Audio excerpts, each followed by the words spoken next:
Eu quero que você abra comigo a sua Bíblia, em 2 Pedro, capítulo 1.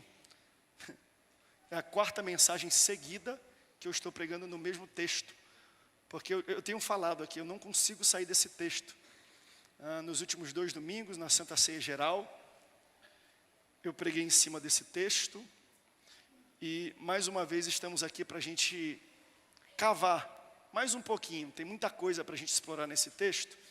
E ele vai ser um texto introdutório, depois eu vou ler um segundo texto para a gente aplicar. Mas, 2 Pedro capítulo 1, versículo 5, diz assim, acompanhe comigo na sua Bíblia, no seu aplicativo, e daqui a pouco no telão, 2 Pedro capítulo 1, versículo 5, diz o seguinte: concentrando todos os seus esforços, acrescentem à fé que vocês têm virtude, à virtude o conhecimento, ao conhecimento o domínio próprio, ao domínio próprio a perseverança, à perseverança a piedade a fraternidade, e a fraternidade o amor, porque essas qualidades, versículo 8, estando presentes e aumentando cada vez mais, farão com que vocês não sejam inativos, nem infrutíferos no pleno conhecimento do nosso Senhor Jesus Cristo. Pois aquele que não tem estas coisas é cego, vendo só o que está perto, e se esqueceu da purificação dos seus antigos pecados. Por isso, irmãos, procurem com um empenho cada vez maior confirmar a vocação e a eleição de vocês, porque fazendo assim, vocês jamais tropeçarão. Deixa eu rapidamente explicar, se você não veio nos últimos 4 cultos que eu preguei, o que esse texto está falando é: você tem fé? Sim. Então aprenda a adicionar e a acrescentar à sua fé 7 itens.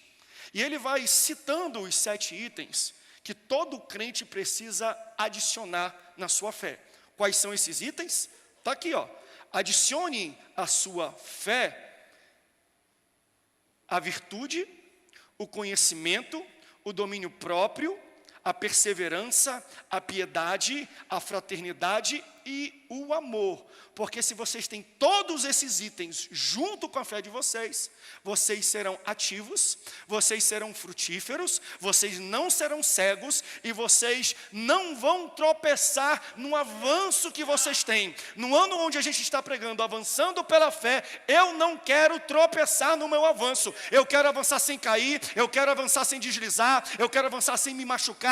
Só que se eu praticar só a fé e eu não adicionar minha fé a esses itens, é capaz que eu tenha fé, mas seja infrutífero. É capaz que eu tenha fé e eu seja inativo naquilo que eu estou fazendo. Deixa eu exemplificar de uma forma muito simples, e eu usei isso todas as vezes. Se você for numa academia fazer exercício, você vai ficar 1 ano levantando peso. Aí uma pessoa vai falar assim, suplementa o seu exercício.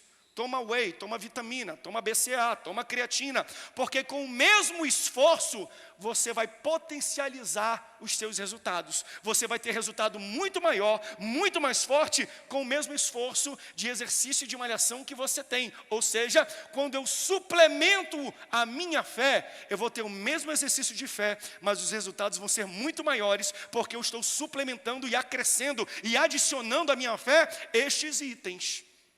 Quem está entendendo, diga: eu estou, pastor. Então fala para a pessoa do lado: suplementa a sua fé, meu irmão. Aí na primeira vez que eu preguei sobre isso, eu falei sobre uma fé perseverante. Cego Bartimeu, Jesus passava: Jesus, filho de Davi, tenha misericórdia, compaixão de mim. Aí todo mundo: cala a tua boca. Se ele calasse a boca dele, ele não chamaria a atenção de Jesus, e Jesus não pararia para curá-lo. Ou seja, eu posso ter fé, mas eu não tenho cura, porque eu não tenho perseverança. Adiciona perseverança na sua fé, que você vai chamar a atenção de Jesus, e você vai receber a cura. Esse é um exemplo. Aí depois eu preguei também sobre adicionar domínio próprio. Eu falei um pouco sobre Elias, quando ele chega diante de Acabe e fala: segundo a minha palavra, não vai chover sobre a terra dos hebreus. Ele não falou segundo Deus. O cara tem fé, mas é uma fé que tem domínio próprio. Domínio próprio não é passividade. Domínio próprio é poder e autoridade sob controle. Lembra quando Jesus está no Getsemane e ele é traído por Judas Iscariotes? E aí Pedro vai protegê-lo, toma a frente e vai acertar a cabeça do soldado. O soldado vira e pega a orelha. Aí Jesus pega a orelha do rapaz, coloca de volta e fala assim: Pedro, para aí, meu irmão. Você acha que se eu quisesse, eu não chamaria, oraria ao meu pai, e ele enviaria 12 legiões de anjos para me guardar?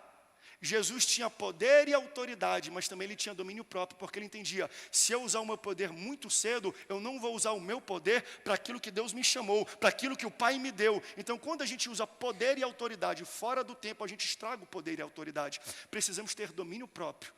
Não é ser um molenga, mas é entender: não chegou a hora, é poder sobre domínio. Aí depois, eu preguei, neste domingo, sobre adicionar conhecimento. Porque Jesus está com os seus discípulos e ele amaldiçoou uma figueira lá em Betânia. Todos conhecem essa história. Dentro de 24 horas, o Senhor amaldiçoa e ela seca. A minha pergunta para você é: qual é a utilidade, qual é a finalidade de Jesus amaldiçoar uma árvore? Por que Jesus vai gastar tempo amaldiçoando uma árvore? Ele não faz aquilo para exibir o seu poder. Ele faz aquilo para demonstrar uma lição para os discípulos. Toda vez que Jesus faz um milagre, uma maravilha, não é para mostrar para os outros o poder que ele tem, mas é mostrar para você e para mim o que nós conseguimos fazer se a gente colocar em prática a fé que Jesus colocou. Se você abrir a sua boca para algo e algo acontecer, é isso que a fé faz. É por isso que depois ele fala: se você falar um monte, sai daqui e vai para lá, assim será. Ou seja, a minha fé não é só feita para trazer coisas para a minha vida, porque nós aplicamos a nossa fé para falar: Senhor, eu preciso de cura, Senhor, eu preciso de dinheiro, Senhor, eu preciso de uma intervenção. Nós usamos a nossa fé para pedir que Deus coloque na nossa vida algumas coisas, mas o que Jesus está ensinando é: não use a sua fé apenas para pedir e colocar coisas na sua vida, mas para tirar coisas da sua vida. Porque a fé move coisas. Aí a gente ora: Senhor, cura. Aí o Senhor fala: meu filho, usa a tua fé e expulsa a enfermidade que está na tua vida, porque a tua fé é feita para tirar coisas que estão no meio do seu caminho. Aí, quando ele vai ensinar, mas sabe qual é o ensinamento da figueira ser seca? Ele fala assim: tenham fé em Deus. Não é apenas ter fé, mas saber direcionar a sua fé. Aí eu falei que Martinho Lutero falou assim: às vezes, para a gente, o aprendizado da fé não requer que a gente estude mais sobre fé, mas estude mais sobre Deus, que é o autor e consumador da nossa fé.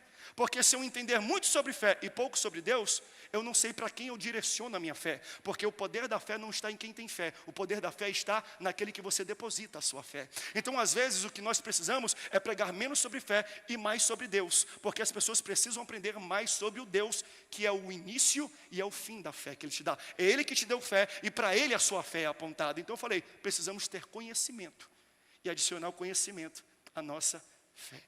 3 suplementos e agora eu quero entrar no 4º suplemento. Amém? Eu quero falar sobre piedade, porque ele fala: adicione à sua fé um pouco de piedade. Fé piedosa. Piedade tem significados interessantes, porque o primeiro significado de piedade é devoção às coisas religiosas. Isso é bonito. E ao mesmo tempo é compaixão pelo sofrimento alheio, altruísmo. É você ter misericórdia, é você fazer boa obra para os necessitados. Porque a fé sem obras, ela é morta. Então ele fala: você precisa adicionar a piedade. Tem que olhar para o outro e se compadecer pelo outro e ajudar o outro. Com obras, você adiciona a piedade à sua fé, a sua fé vai ser mais forte. Quem é que tem na Bíblia uma fé piedosa? Eu quero ler com você Atos capítulo 9, versículo 36 ao 42. Atos 9, 36 a 42. Enquanto você encontra na sua Bíblia, só dá as boas-vindas, e é bom ver o pastor Romário aqui e o Adriano. Deus abençoe vocês. Se quiserem, tem lugar aqui na frente, tá, pastores? Alegria. E o acompanhante, qual é o nome? E o Rafael. Deus te abençoe, meu irmão, bom tê-lo aqui. A igreja quer receber esses irmãos lá de São Paulo, vieram aqui para o nosso culto. Estenda a mão em direção aos queridos irmãos, digam: sejam bem-vindos. Atos capítulo 9, versículo 36. Se você encontrou, diga: eu encontrei. E havia em Jope uma discípula chamada Tabita, que traduzido se diz Dorcas. Esta, estava cheia de boas obras e esmolas que fazia. E aconteceu naqueles dias que, enfermando ela, morreu. E tendo-a lavado, a depositaram num quarto alto. E como Lida era perto de Jope, ouvindo os discípulos que Pedro estava ali, lhe mandaram 2 homens, rogando-lhes que não se demorasse em vir ter com eles.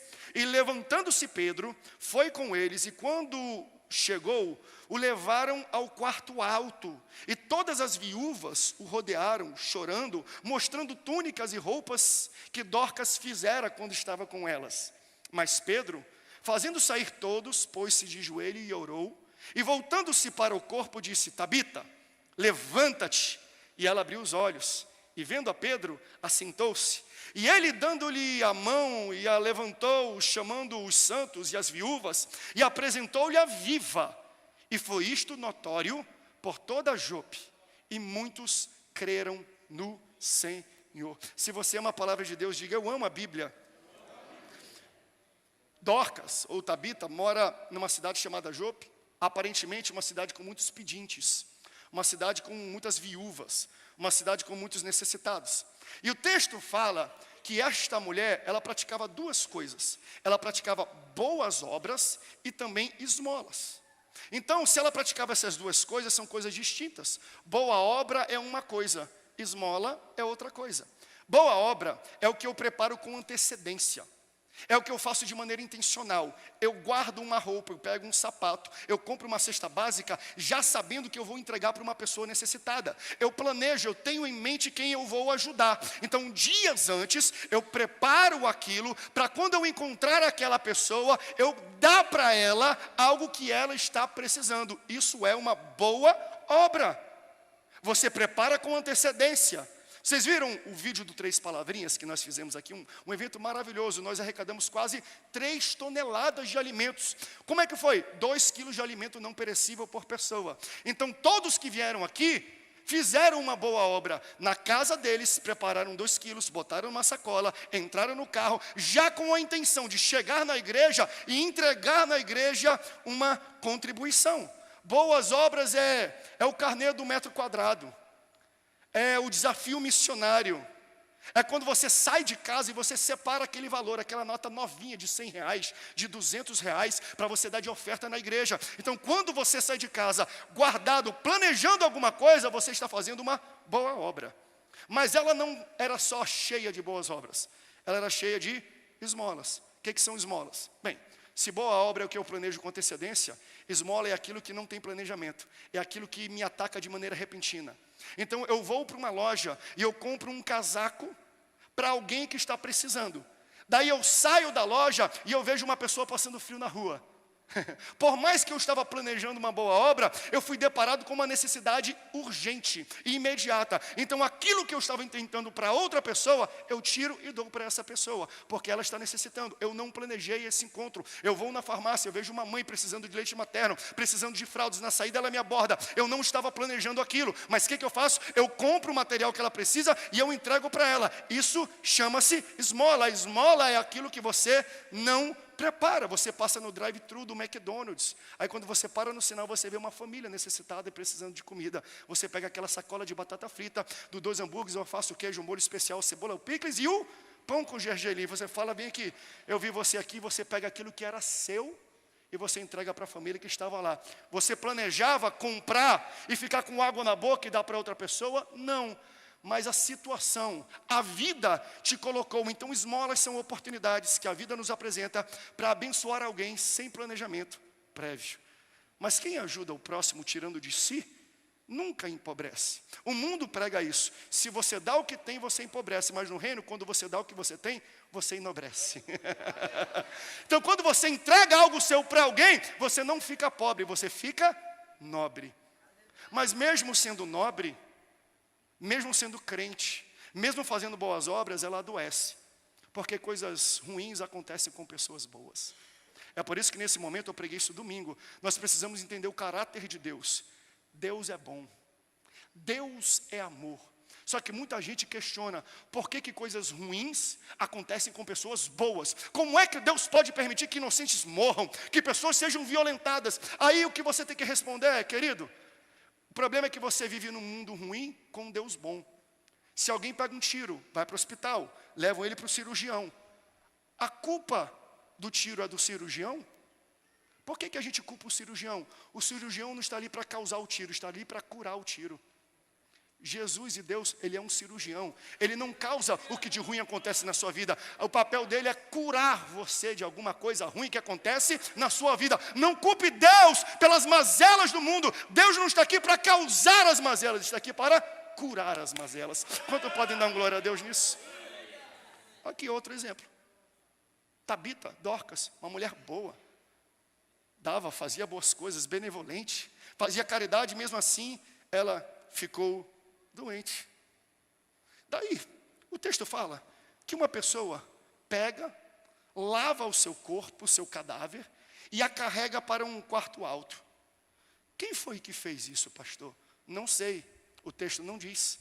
O texto não cita o nome, mas Deus usa pessoas desconhecidas para fazer grandes obras. Na verdade, quando eu leio a Bíblia e a gente convive no mundo, são as pessoas desconhecidas que fazem as maiores obras. Deus não precisa de ninguém famoso, de pregador famoso, de cantor famoso, para fazer algo grande. Na verdade, Deus usa mais os desconhecidos para fazer a vontade dEle aqui na terra. Porque essa pessoa olhou para Dorcas e falou, está morta. Não pode dar mais nada, não canta, não pode me ajudar, não bate palma. Ela não adiciona mais nada na minha vida. Mas mesmo assim, ele pegou, carregou o corpo dela e levou para o quarto de cima. Eu louvo a Deus porque Ele prepara a gente assim, para cuidar da gente quando a gente não tem nada para dar. Não é verdade? Porque quando a gente pode ajudar alguém, abençoar alguém, um monte de gente se rodeia e fala, vamos ajudar porque ele ajuda, porque ele é legal. E quando a gente não pode dar nada, a gente não adiciona nada, a gente não acrescenta nada, será que Deus vai colocar pessoas assim para ajudar a gente nos piores momentos? Eu posso profetizar isso na sua vida? Deus vai colocar do seu lado pessoas que vão te ajudar e te abençoar, mesmo quando você não puder fazer nada em troca, porque eles te amam, porque eles amam a Deus, porque Deus levanta pessoas assim, mesmo quando você não tem nada para oferecer. Aleluia. Ela morre, ele lava, ela limpa, ele pega o corpo. E você entende? Se eu estou numa casa e eu vou fazer um velório, eu vou deixar o corpo em um local onde todos podem ter acesso. Ela estava na parte de baixo da casa, porque a parte de cima, geralmente, se você for numa casa, é onde moram as pessoas. É onde ficam os quartos das pessoas. É onde fica a intimidade das pessoas. Então, se tem alguém nestas condições, morto, não está vivo, eu não vou levar para o quarto, para o quarto alto, para a parte alta. Eu vou deixar na parte de baixo, lá. Mas, promover quem está de pé, é fácil. Levantar, elevar quem está de pé, é fácil. Eu quero ver você se dar o trabalho de levantar quem está morto e caído. Está morrendo, foi traído, está desempregado, está passando, está depressivo, está falido, está angustiado, está perplexo, está sem direção. Você está no lugar certo, você está na casa do Senhor. A igreja não está aqui para promover quem está de pé. Nós fomos chamados para carregar e levantar quem está morto e caído. A igreja não é um cassino que você entra pobre e sai rico. É um hospital que você entra doente e você sai curado. E Deus quer te levantar para fazer exatamente isso. Ela está morrendo, leva para o quarto alto. Chama Pedro. Está por perto, chama ele lá. Aí quando Pedro chega, você conhece muito bem a palavra de Deus, você vê isso nos evangelhos. Toda vez que Jesus e os seus discípulos vão até uma casa, a primeira coisa que acontece é, chama ele, vamos limpar os pés. Aí às vezes unge o pé, botam água no pé porque eles estão andando. Naquele tempo não tinha asfalto, naquele tempo era tudo empoeirado, tinha muita lama, tinha muita sujeira. Então o protocolo, a liturgia de quando você chega na casa de alguém, antes de fazer qualquer coisa, eles têm que fazer a higienização, passar o álcool em gel no pé, tem que lavar o seu pé, lavar suas mãos. Às vezes alguém tinha que até comer alguma coisa para depois fazer o resto. Só que quando Pedro chega na casa onde está essa mulher, ele não pega a bacia, Ele não pega a toalha, ele não lava os pés, ele não seca os pés, ele não come. Pelo contrário, quando ele chega, o texto fala, assim que ele entra, ele sai correndo para o quarto alto, ele sai correndo para o andar de cima, ele quebra protocolos, ele quebra a liturgia, ele quebra a tradição da casa, porque quando existe uma urgência no quarto alto, quando existe uma urgência no quarto de cima, a tradição da sala se torna irrelevante. A tradição da sala perde a importância quando existe alguém necessitado e morrendo no quarto alto. Será que às vezes a gente perde muito tempo na sala quando tem gente morrendo no quarto alto? Será que às vezes a gente perde muito tempo com as tradições que nós inventamos às vezes na sala, enquanto existe gente lá fora morrendo, precisando de uma palavra, de uma oração e de um socorro? Será que a gente perde muito tempo discutindo coisas sem sentido para quem está lá fora no mundo? Que não vai adicionar nada na salvação das pessoas que estão lá fora. Ei, meu irmão, para de perder tempo na sala, enquanto tem gente precisando de milagre no quarto alto. Para de gastar tempo aqui embaixo. Eu lembro uma vez que eu postei, pastor Romário, a foto da gente batizando uma menina. Se nós entendemos que o pai e a mãe dão testemunho de criança, 10 anos, 9 anos, pastor, ama Deus, lê a Bíblia, é batizado com o Espírito Santo, nós batizamos em águas aqui. Aí eu lembro uma vez que eu estava batizando aqui, tiramos uma foto, botamos na rede social, aí já veio alguém, que absurdo, batizando crianças, não se faz mais pastor da Assembleia de Deus como antigamente. Como eu escuto essa mensagem. Aí outro dia, a gente fez um batismo que para mim é o batismo mais significante da minha vida. Vou ver até se eu posto amanhã na internet. Coloca a foto, eu pedi na mídia para colocar a foto, olha que foto linda. Sabe o que é isso aqui? Isso aqui é um irmão que estava no UTI, em estágio terminal de câncer. Aí ele falou assim, eu preciso batizar. Eu aceitei a Jesus em um evangelismo dentro do hospital, só que eu li que eu preciso me batizar. Ele assinou um termo de responsabilidade, porque não poderia sair. Ele saiu da UTI, eu peguei e batizei este irmão. Ele veio com sonda, ele veio com oxigênio, ele veio com soro, tirou, eu batizei e ele voltou de volta para a UTI. 2 semanas depois, o Senhor recolheu esse homem. Eu peguei e postei essa foto, lembra, Joelho? Eu postei essa foto aqui. Sabe quais foram os comentários? Não se faz mais Assembleia de Deus como antigamente. Onde se viu batizar em piscina de plástico? Tem que batizar em batistério. Tem que batizar em rio, tem que batizar em céu aberto. Vocês não guardam mais a doutrina, meu Deus do céu. Como a gente está se preocupando com a bacia, com a água, com a tradição da sala, quando existe gente precisando de milagre no quarto alto. Entenda, eu não estou dizendo que não temos que seguir, mas se tem gente morrendo, existe prioridade. Fala para a pessoa do teu lado, irmão, não gasta muito tempo com a tradição da sala, enquanto tem gente no quarto alto precisando de você. Faz diferença se é 9 ou 10 anos. Faz diferença se é de plástico, se é piscina, se é jacuzzi, se é batistério, se é rio em céu aberto. Meu irmão, sobe, sai daqui de baixo e pensa em quem está precisando de você lá em cima. Eu não quero ficar discutindo o que está acontecendo aqui na sala embaixo, não. Eu quero subir porque eu quero presenciar a ressurreição. Aleluia, eu preciso ver vida, eu preciso adicionar piedade na minha fé. Eu tenho que me compadecer com as pessoas que estão precisando. Sobe, meu irmão, sobe. Não gasta muito tempo com as coisas periféricas, não gasta muita coisa com as coisas alternativas. Se existe alguém morrendo, ali é a sua prioridade. Se existe alguém necessitado, ali é a sua prioridade. Aí ele chegou, olha que coisa linda, ele chega nesse quarto, está lá o corpo dela deitada, morta, e existem viúvas, mulheres ao redor dela, e acontece algo tão lindo. Quando ele sobe, essas mulheres pegam as túnicas, os vestidos, as roupas que ela havia feito e doado para elas, e elas ficam mexendo, mostrando para Pedro aquilo que ela tinha feito quando ela estava viva. Veja, ela estava morta, mas estavam mostrando para Pedro o que ela havia feito de piedoso quando ela estava viva. Isso mostra um caráter de gratidão que às vezes é algo que falta muito esses dias. Porque ela estava morta, mas ela não podia ver o que estavam fazendo. Mas os vivos estavam mostrando para Pedro o que ela tinha feito para ajudar quando ela estava viva. Que Deus nos rodeie de obreiros assim. Que Deus nos rodeie de amigos assim. Que Deus nos rodeie de pastores assim. Gente que me honra não na minha frente. Eu não quero que ninguém fale bem na minha frente. Eu quero que alguém fale de mim quando eu estou morto ou caído nas minhas costas. É aí que a gente entende quem de fato te honra. Porque é fácil falar de quem está caído quando está caído. Falar mal. É fácil falar bem de quem está de pé. Mas entenda que tem gente que hoje está caída, mas quando estava de pé ajudou muita gente. E às vezes quando cai, parece que o povo esconde a túnica. Lembra daquela pessoa que te ajudou? Aquela pessoa que te abençoou, aquela pessoa que pagou um lanche, aquela pessoa que te dava carona, aquela pessoa que te acompanhava. Talvez aqui nessa igreja tenha gente que te trouxe aqui, você aceitou a Jesus porque ele te convidou e hoje ele está lá no mundo. Não esconde a túnica não.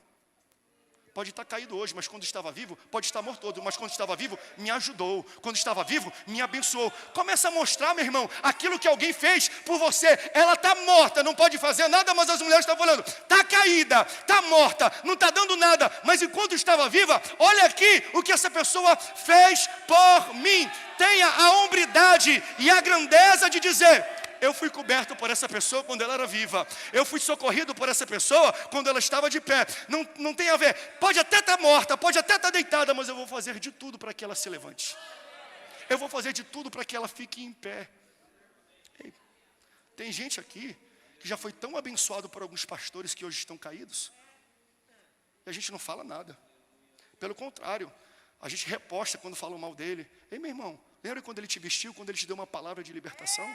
Lembra quando Deus usou a boca dele para falar ao teu filho, a tua casa, a tua família? Não fala mal não, pega a túnica que ele fez, pega a palavra que ele te ajudou e começa a mostrar. Pode até estar morto e caído, mas nós não podemos deixar essas pessoas mortas e no chão. Deus nos chamou para levantar quem está morto e caído.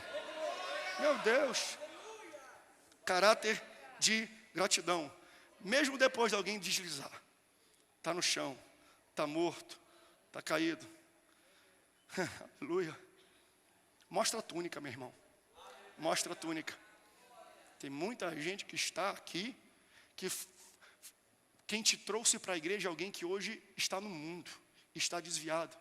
Manda uma mensagem e mostra a túnica. Tira uma foto dessa ministração e fala, olha, o pastor falou no meu coração e eu quero te abençoar. Muito obrigado, porque lá atrás você me trouxe na igreja, você foi instrumento de Deus na minha vida, porque a minha família está hoje, a minha família está íntegra, a minha família está bonita, eu estou aqui na igreja orando pela tua vida. Mostra a túnica para essa pessoa, porque ela vai levantar em nome de Jesus. Pedro chega, tira todo mundo, ele fala assim, Tabita! Ele grita no ouvido dela, Dorcas! Grita não, ela está morta, rapaz. Por que tu vai gritar com uma mulher morta? De que vai adiantar? Ela não pode ouvir? Não, mas eu posso falar. Não é Jesus que nos ensina isso? Ele chega com uma figueira e ele fala assim, ó, amaldiçoado estás. 24 horas depois, morreu. Aí ele fala, tenha fé em Deus. E aí ele ensina para os discípulos, se vocês tiverem pouca fé, do tamanho de um grão de mostarda, pastor, eu tenho um pouquinho de fé. Jesus já tratou desse problema. Pouca fé não tem problema. Se for do tamanho de um grão de mostarda, abre a tua boca e fala para a montanha sair daqui e ali, e assim será. Se você fizer isso crendo, vai acontecer. O que eu quero dizer aqui é, talvez para um pai, para uma mãe, deixa eu aplicar isso para a tua casa e para a tua vida. Quem sabe é o teu filho que está morto, não fisicamente, mas espiritualmente. Aí tu convida ele para vir para a igreja, ele coloca aquele fone grande, do tamanho da cabeça dele. Não quero ouvir. Continua falando. Não vai dar em nada. Continua falando.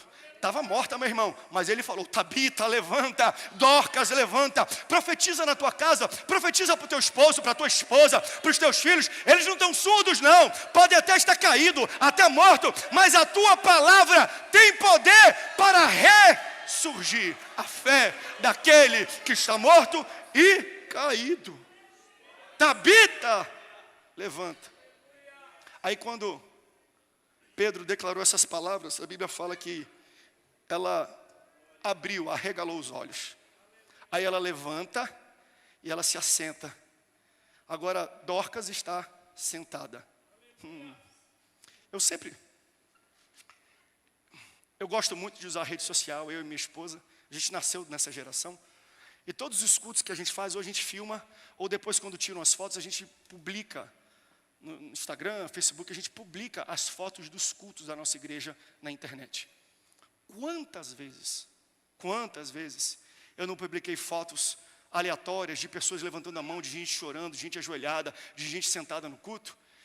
E no inbox, de maneira anônima, vieram pessoas falando: ih, pastor, esse cabra aí está na tua igreja?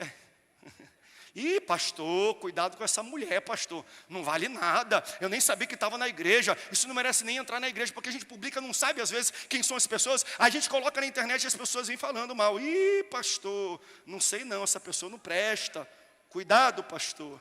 Aí sempre vem em mente essa história aqui para mim, porque você às vezes pode até falar mal de alguém que está sentado na igreja, mas meu irmão, para quem estava morto, está sentado na igreja? Já é um progresso, meu irmão. Não fala mal. A gente é ruim, não é? A gente está dentro da igreja, a gente vê foto em outro culto, a gente fala: esse cara deu trabalho aqui, esse cara não presta nada. Aí a gente quer queimar para o pastor aquela pessoa que está sentada. Meu irmão, se ele estava morto, ele está sentado, dá glória a Deus, comemora. Meu irmão, para quem estava caído e está levantado, você tem que dar glória a Deus. Às vezes a gente fala muito mal, meu irmão. Está sentado, mas um dia vai pregar. Está sentado, mas um dia vai profetizar. Está sentado, mas um dia vai estar nesse púlpito aqui, ó, nesse altar. Está sentado, mas um dia vai estar batizando pessoas. É isso que Deus quer fazer. Deus chama esta igreja para levantar caídos. Não fala mal não. Fala mal não. Fala mal não. Arabaçu canta, arabas. Tem muita gente que está deixando Satanás desempregado, fazendo a função dele, acusando os outros. Faz isso não, meu irmão. Pode não prestar, mas se está sentado na igreja, é porque Jesus já está ressuscitando essa vida. É porque Jesus já está transformando essa vida. É porque Jesus já está trabalhando nesta vida. Sobe aí, louvor, sobe aí, que hoje está sendo rápido e rasteiro. Pedro, no versículo 41, chamou, dando-lhe a mão, a levantou, e chamou os santos e as viúvas, e apresentou Tabita viva a eles.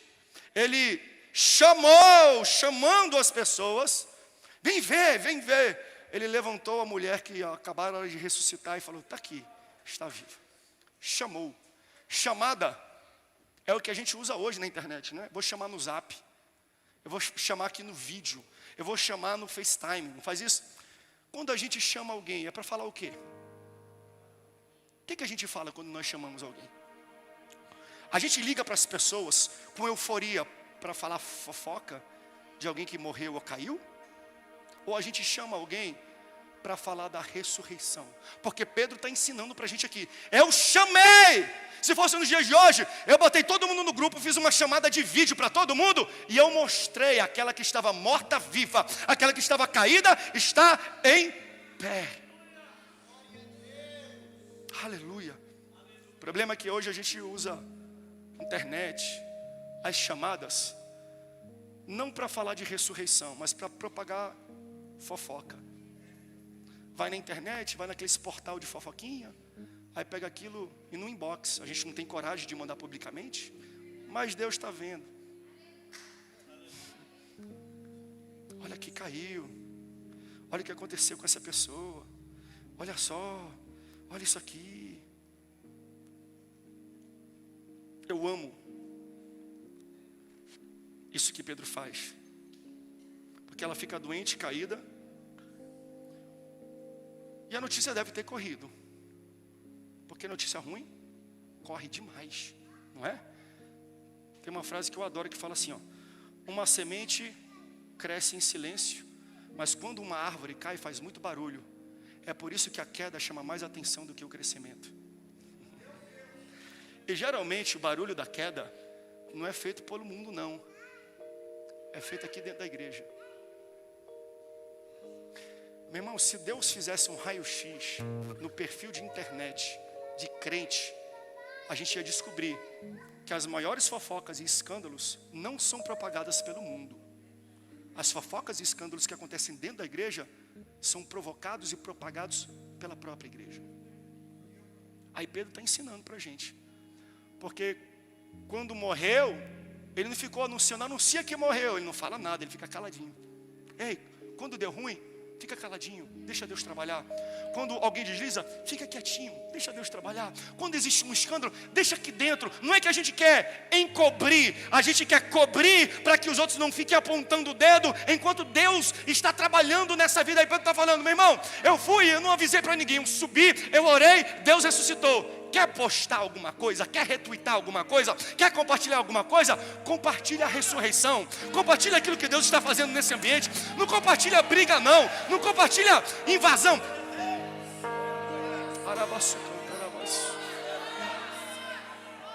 A gente é experimentado um pouco nisso. Não vou nem além, não preciso ir além. Mas já que a gente está interno, por muito tempo se propagou muita coisa errada dessa igreja. Mas Deus está mudando o coração dos crentes desse lugar, porque agora a gente só propaga a salvação. A gente propaga o crescimento, a bênção, aquilo que Deus está realizando. Já que você vai botar alguma coisa na internet, bota a gente sendo salvo, adorando, fala que culto maravilhoso, que louvor grandioso, que coisa extraordinária. Meu irmão, usa essa ferramenta que Deus colocou na tua mão, que é esse teu celular, para fazer barulho para as coisas boas. Propaga a ressurreição, a cura que Deus está fazendo em nosso meio. Pedro nos ensina isso. Compartilha isso, irmão, porque o texto fala que ela ressuscitou e isso se tornou notório em toda a Jope, e muitos creram no Senhor. A consequência da propagação de uma boa notícia é que quem ouve crê, mas ao mesmo tempo a propagação de uma fofoca, de uma má notícia, desvia, escandaliza e afasta. Será que Deus, no raio-x dele, vai falar, ó, tu é crente, deu glória a Deus, aleluia, mas aqueles grupos que tu pegava aquelas fofocas e propagava aí, meu filho, tu escandalizou muita gente, tu desviou muita gente. Não, pastor, mas aí daquele de quem vem o escândalo. Mas vem aqui, por que tu tem que botar no grupo do trabalho? Por que tu tem que mostrar para quem é incrédulo? Por que tu tem que propagar para quem é para fora? Olha o que acontece. Mas pastor, é que notícia ruim cresce e se afasta e é propagada muito rápido, mas notícia boa também.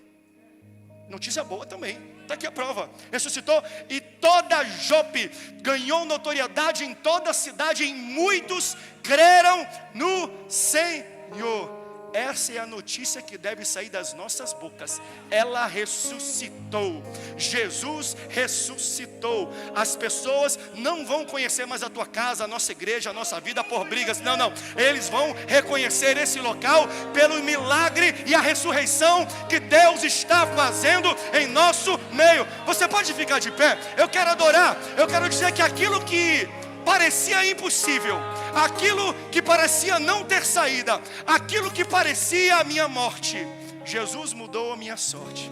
Eu sou um milagre, estou aqui.